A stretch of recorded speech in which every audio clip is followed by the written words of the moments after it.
আসসালামু আলাইকুম, সবাই কেমন আছেন? আলহামদুলিল্লাহ, আমরা সবাই ভালো আছি। আজকে রাত্রি থেকে ভিডিওটা স্টার্ট করলাম এখন সন্ধ্যার পর। এখানে যে বাড়ির থেকে আসার সময় দুধ নিয়ে আসছিলাম, এই দুধটা ঝাল করে নিচ্ছি। আজকে দই বসাবো। এখানে ভালো করে দুধটা আমি জাল করে নিব। পাশের চুলায় এক হাঁড়ি ফুটানো পানি বসাই দিছি। চুলাতে দুধ জাল করে নিচ্ছি। আর এখানে দেখেন যে দইয়ের হাঁড়ি বাড়ি থেকে এবার আসার সময় নিয়ে আসছি। আমার আব্বারে খালি বলছে, আব্বা ওখানে দইয়ের হাঁড়ি আছে ছোট, আমাদের ঢাকায় অনেক দাম দইয়ের হাঁড়ি। আমার আব্বা করছে কি 4টা দইয়ের হাঁড়ি আমার জন্য এনে রেখেছে। 4টা দইয়ের হাঁড়ি আমার জন্য বাসায় এনে রেখে দিছে। এগুলো আসার সময় আমাকে দিয়ে দিয়েছে। আমার আব্বাকে যদি কোনো কথা বলি যে আব্বা এই জিনিসটা ওখানে আছে কি বা আমাদের এখানে জিনিসটা পাওয়া যাচ্ছে না, আমার আব্বা করবে কি বেশি করে এনে রেখে দিবে যে দেখেন 4টা দইয়ের হাঁড়ি নিয়ে আসছে। আর আমাদের এই ঢাকাও পাওয়া যায়, কিন্তু ঢাকা দইয়ের হাঁড়িটা একটু দাম বেশি। একটা দইয়ের হাঁড়ি 150 টাকা করে চেয়েছে। আর বাড়ির থেকে আমার আব্বা আরও কমে কিনে দিয়েছে। এখন একটার মধ্যে আমি দই বসাবো। এটা দিনের বেলা রৌদ্র দিলে ভালো হইতো, কিন্তু আমার মনে ছিল না। এখন আমি এটা ভালো করে মুছে তারপর চুলার মধ্যে 10 মিনিট একটু অল্প আছে বসায় রাখবো হাঁড়িটা, তাহলে অনেক সুন্দর করে দইটা জমবে ভালো। এখানে যে ভালো করে দুধটা জাল দিয়ে নিয়েছি আমি দুধটা। আর এখানে এই দইয়ের হাঁড়িটা আমি আধা ঘন্টা অল্প তাপে রেখে দিয়েছিলাম। এখন এই যে দইটা বসাই দিব। এখানে ছোট্ট একটা দইয়ের কাপ আনা হয়েছে। এখানে আমি অল্প একটু দই নিয়ে আর দুধ নিয়েছি, এখান থেকে এটা ভালো করে মিক্সড করে নিয়েছি। এখন এই যে হাঁড়িতে ঢেলে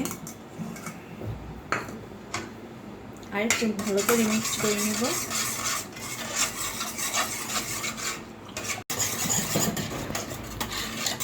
এই যে ভালো করে এটা মিক্সড করে নিলাম। আর এখন এই যে দইটা হাঁড়িতে ঢেলে দিব।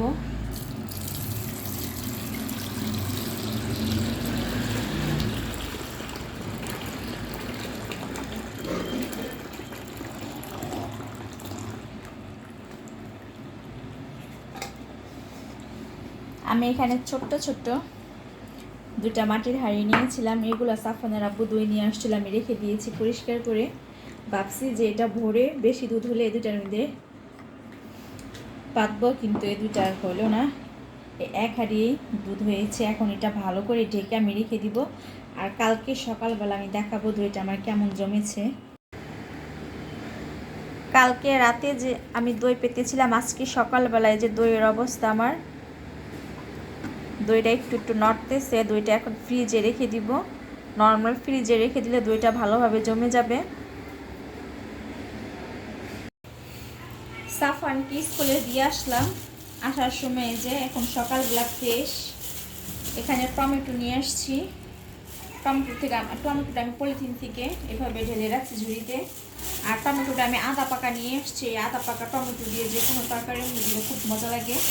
আর এখানে এই যে আমার সাহেবের পছন্দের পেয়ারা, এই পেয়ারাটা আমরা সবাই পছন্দ করি, তবে আমার সাহেবের খুব পছন্দের পেয়ারা। পেয়ারাটা অনেক মিষ্টি তাই বললো আনতে। আর এখানে যে কলই শাক, এই যে কলই শাক নিয়ে আসছি। এবার আমাদের কলই শাক খাওয়া হয়নি, এখন দেখলাম ভালো পেলাম। সকালবেলা পুরো এক ভ্যান নিয়ে আসছে কলই শাক। এখানে 1 কেজি নিয়ে আসছি। এটা এইভাবে আমি পলিথিনে রেখে দিব, আমি পরে বাছবো। এখন কাজ আছে, বাকি কাজগুলো করে তারপর এটা বাছবো। এটা পলিথিনে রেখে দিব। এখন এই সকালের বাজার আমার।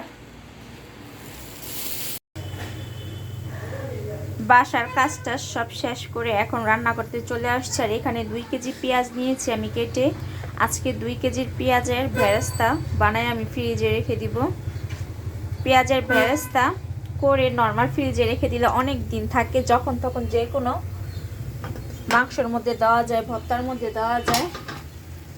আর এখানে পাশাপাশি আমি দুপুরে রান্নাটাও বসাই দিছি। এখানে আছে গরুর কলিজা আর ফ্যাপসা একসাথে মিক্সড। এই রান্নাটা আমি বসাই দিলাম। এটা মাখায় আজকে বসাই দিছি গরুর কলিজার ফ্যাপসা। আর রান্নার আগে আমি ভালো করে সিদ্ধ করে নিয়েছি লবণ আর হলুদ দিয়ে। এখন এটা কষায় তারপর অল্প পরিমাণে পানি দিয়ে দিব। কলিজা ফ্যাপসা এগুলা বুনা বুনা খেতেই মজা।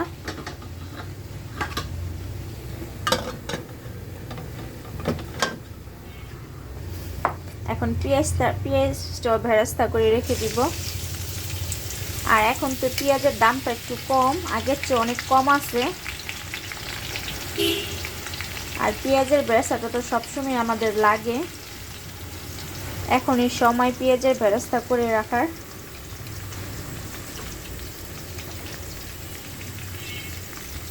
তাই আমি একসাথে 2 কেজি পেঁয়াজের ভেরেস্তা করে রেখে দিব।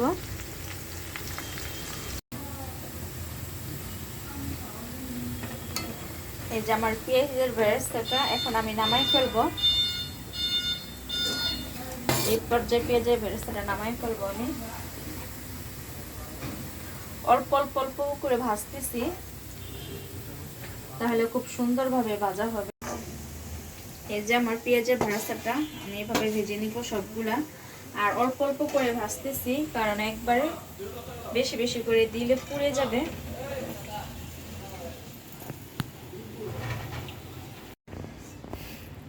আমি এখানে সবগুলা পেঁয়াজের ভেরেস্তা করে নিয়েছি। এই যে 2 প্লেটে রেখেছি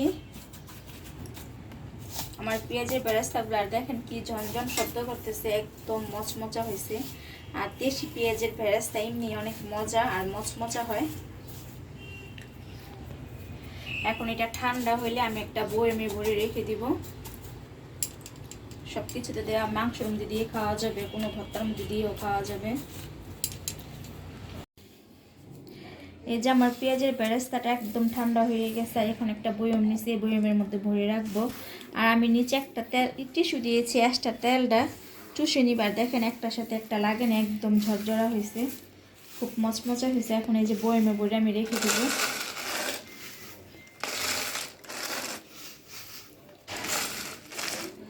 গ্যাসের চুলার থেকে লাকড়ির চুলা যে আমি বাড়িতে পেঁয়াজের বেরেস্তা করেছিলাম আমার বাবার বাড়িতে, ওই বেরেস্তাগুলো আর বেশি সুন্দর হয়েছে। আর লাকড়ি চুলার রান্নাতে এমনি মজা। বেরেস্তার কালারটাও খুব সুন্দর আসছিল, বাড়িতে করেছিলাম। যে এটা বয়ম বলে 2 বয়ম হবে এটা। এখানে আমার কলিজা ভুনাটা হয়ে গেছে। আমি একটু আলু কেটে দিয়েছি আর মাখা মাখা করে রেখেছি। আমার রান্নাটা কমপ্লিট। আমি অফ ক্যামেরায় ভর্তা শাকটাও রান্না করে নিয়েছি। আমার আজকে দুপুরবেলা কলিজা ফ্যাপসা বোনা আলু দিয়ে আর ভর্তা শাক।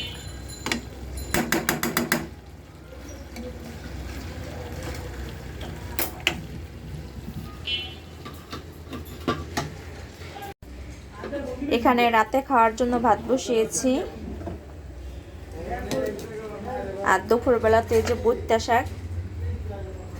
ভর্তা শাক রান্না করেছিলাম আর গরুর কলিজা ফ্যাপসা রান্না করেছিলাম। এটা খাওয়া হয়নি, দুপুরবেলা রান্না করেছিলাম। এই ভর্তা শাক দিয়েই ছেলে মেয়ে আমি খেয়ে নিয়েছি। ভর্তা শাকটা অনেক মজা হয়েছে।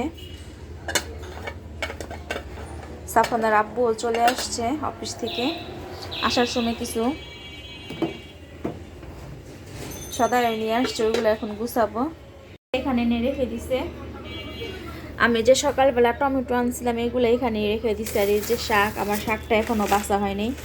এখন কাজটা শেষ করে রাতের বেলায় শাকটা বেছে রাখবো, কালকা যেন তাড়াতাড়ি রান্না করতে পারি।